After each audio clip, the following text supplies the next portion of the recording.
Five Nights at Freddy's, the movie. I'm just gonna come out and say it, I liked it. I thought this movie was pretty good. With all the memes and jokes and people saying it was mid, I went into it with my expectations very low. In fact, I'd go as far as saying that with all the negative feedback that people had given it, and clips like this going viral, I went in there expecting to be disappointed. My hopes for this movie being good were practically non-existent, and I was sitting in my seat waiting to witness a narrative nightmare. But in the end, it turned out to actually be a nice, pleasant surprise. It was really aesthetically pleasing, the fan service was on point, the pacing was great, and the plot was surprisingly good for a video game movie that's plot and timeline is all over the place. Now, I think it would be quite the understatement to say that this movie was made for kids, because let's be honest, calling FNAF a horror is like calling Attack on Titan a romance. Yeah, there are some horror elements, but overall they played it really safe, with most of the killings being off screen, and the ones that were shown weren't anything I'd say a 13-year-old couldn't handle, the age rating being very fitting in that sense. But even with all that said, I'd still say it was a pretty good movie. Definitely one of the better video game movies to come out over the years. But as much as I have a bias due to my love for the franchise, I can't ignore the flaws with this movie, because they really scream at you. Don't get me wrong, I really did like this movie, and I'd suggest anyone familiar with or a fan of FNAF to go watch it, but this movie is very far from being perfect. This video contains full spoilers for the FNAF movie. Obviously, there is no way you didn't know that.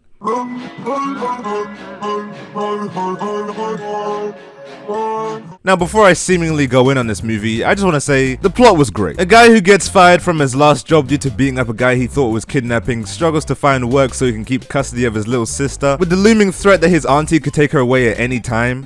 10 out of 10, short, sweet, straight to the point. Then it links perfectly with him going to work at Freddy's. And side note, I didn't notice this till I started writing the script, but throughout the entire movie, they spent exactly 5 nights at Freddy's. Great work, team. That was a chef's kiss. But the building blocks to this movie were perfect. Then after the first night, Vanessa shows up, which to me was a bit... I mean, we find out why she shows up afterwards, but it would have made more sense if she showed up after the people broke in. Why not just have Vanessa on the sidelines and only have her introduce herself after the place had been broken into, so then she can report the break-in to the security guard Mike? That personally would have just made more sense to me than just have her randomly showing up. But that's just kind of a nitpick. Overall, the first quarter of the movie was actually really good. It's just halfway through, things get a bit weird.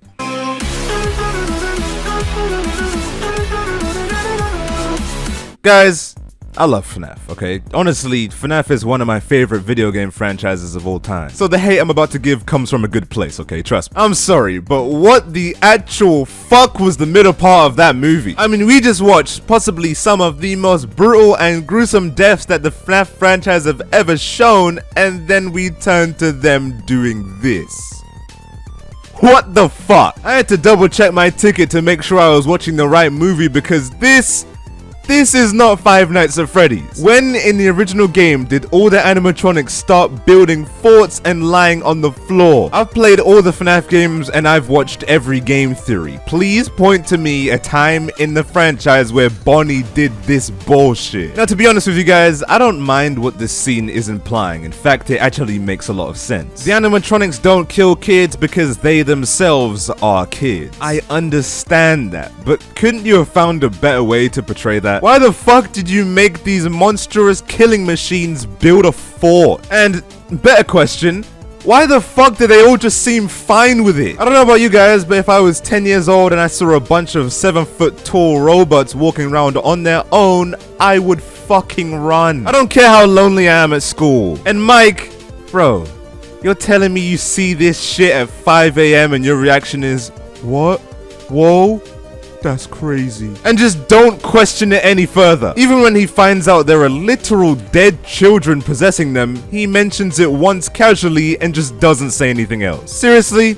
No further input other than, oh my god, ghosts? What? Does no one care that fucking ghosts are possessing robots? Does no one even think twice about it? I know why Vanessa's unfazed, but you two have lived lives outside of the supernatural for the most part. Seeing these animatronics should make you shit bricks. I know it's a FNAF movie and you're trying to move it along because most of us know the lore by now, but you could at least have them be a little bit more than just a bit shocked. An appropriate reaction to these animatronics would be this. This is how everyone would react. But that just brings me to my next point, the animatronics themselves. These kids are fucking evil, okay? These kids are evil as shit. And you can say that Springtrap was the big bad the whole time, blah blah blah, but the main threat the entire movie was these kids. But what exactly was the reason for them killing and stuffing people in the suits? In the original games, the animatronics were literally programmed to do that. And I guess you could argue here that these kids were also programmed by Springtrap. But in that case, were these kids also programmed to fuck around and build forts? Probably not. And were these kids also programmed to capture and stuff Abby? Because if they were, then why the fuck would they ask for Mike's permission? If Springtrap really told them to do that, then they would have just killed Mike here and stuffed Abby right then and there. The movie is so wishy-washy about this mind control stuff that I genuinely don't understand the motives of anyone. How much control do these kids have over their own actions? Because if you're saying that Springtrap completely mind controlled them from the beginning, honestly, there is no reason why Mike and Vanessa should have survive this, unless Springtrap was telepathically telling them to keep them alive, which just doesn't make any sense because he tries to kill them at the end of the movie. Which brings me to my next point, William Afton himself.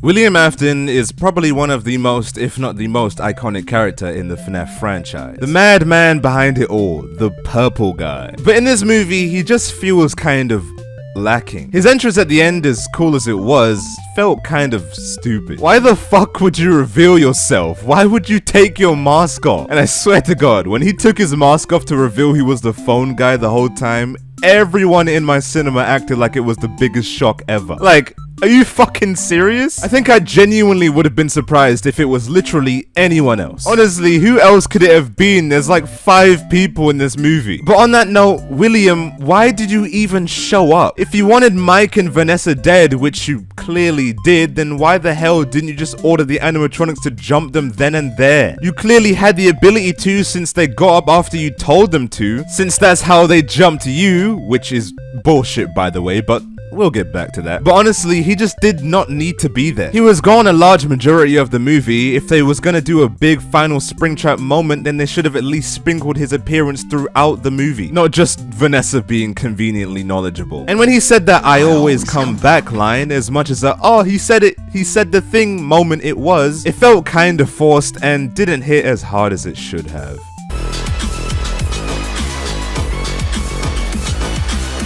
The ending of this movie just makes me upset, because it was actually really good. Even with the flaws it had, it still managed to have a really solid ending. The reason why it makes me so upset is because it could have been so much better if they just removed a few silly things. Like this fucking scene, take that shit out the movie. Abby draws a picture of Springtrap killing the kids so they get angry and kill Springtrap. In what world does that make any sense? And don't you dare say FNAF world, because this is a drag even for Scott Coffin's standard. You could have made it so one of the kids break out of the mind control, or Abby screams out the truth or some shit. I don't know. I'm not a screenwriter, but even I could write some better shit than Abby's drawing saves the day, because that's some horse wang. And holy fuck, another thing this movie kept on doing which kept pissing me off, they kept trying to link Mike and Abby to Freddy's by making it so Abby was friends with the animatronics even before she met them. Like, no, that's just stupid, and honestly could have been written out of the movie completely and it would have made it so much better. Abby being friends with the animatronics because she has no friends in real life is valid enough. You don't need to make it so her imaginary friends were the animatronics the whole time. That just makes everything so confusing with the ghost telepathy mind control bullshit. And get this, the mastermind behind it all, Springtrap, the big bad of the movie,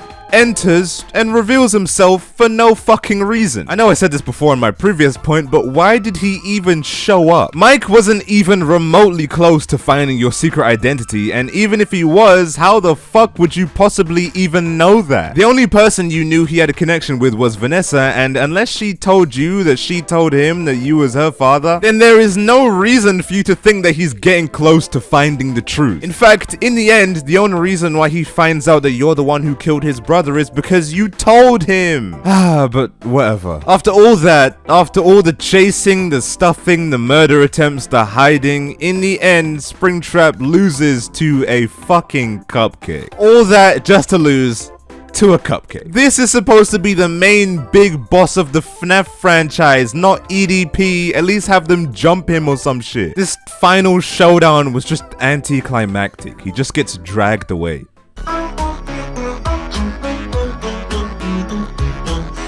I think this movie suffers from something I see in a lot of movies nowadays, the setting up problem. The problem where movies do things and add in certain elements purely just to set up for a sequel instead of concluding the current narrative, instead of allowing the sequel to come naturally. Something that this movie definitely suffers from. A lot of things just feel unfinished. Problems that are just unsolved, like Vanessa or the auntie's death. Where's Mike gonna work? What's gonna happen to Freddy's? Where was the soul of Mike and Abby's brother? What's gonna happen to William? Does Mike still have the same dream? Just what was the conclusion of the final battle? Questions which I'm certain will be answered in the sequel, and questions which, given enough time, I think MatPat can handle. It's just, as a standalone movie itself, it feels like it's missing certain elements, and it makes some parts of the story narratively weak.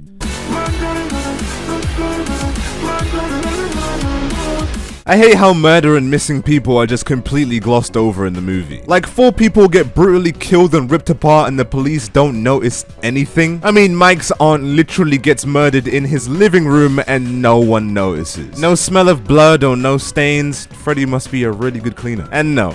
There is no way that Freddy was able to make it from Freddy Fazbear's Pizza all the way to Mike's house without being noticed by anyone. How did you even get inside undetected? These things look noisy as hell. And how did you even know where Mike lives? This moment was kind of cool, but when you think about it for more than 5 seconds, you've realized how little sense it makes. And I'm sorry, Corey, I love you, bro. Your cameo is goated. But there is no way that Freddy fucking Fazbear is fitting in this car. There's a scene where Mike is asleep and the ghost children are attacking him, but in the real world, that would translate to the animatronics attacking him. Mike, it is not humanly possible to stay asleep while murderous robots chip away at your flesh. And last but not least, they don't do the thing. They don't do the thing. Yes, that's a nitpick. They should have made the noise. If they did make the noise, I wouldn't be sitting here making this video. And where was Markiplier? I was expecting the bite of 87 at some point. Ridiculous. Fucking ridiculous. They didn't even have Markiplier in it. Oh my god, this movie was terrible.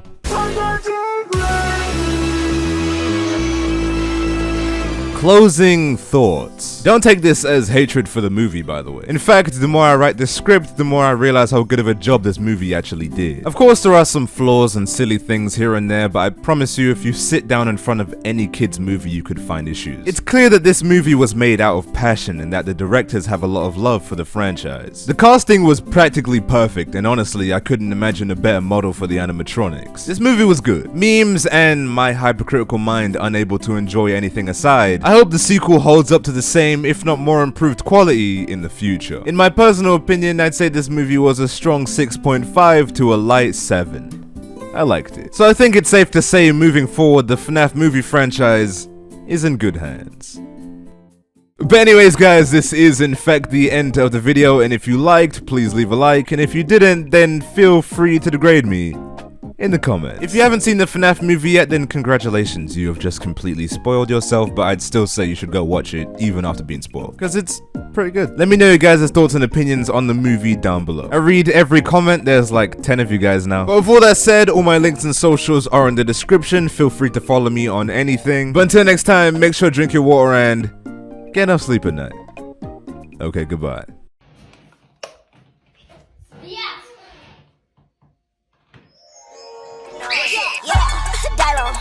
No, I gotta keep my fire on. Fire on, fire on, fire on. Damn, my whip, I'm flying. That girl on my left, bad bitch on my right on. Damn, your heels, they so high, yeah, get your height on. Yeah, smoke that gas.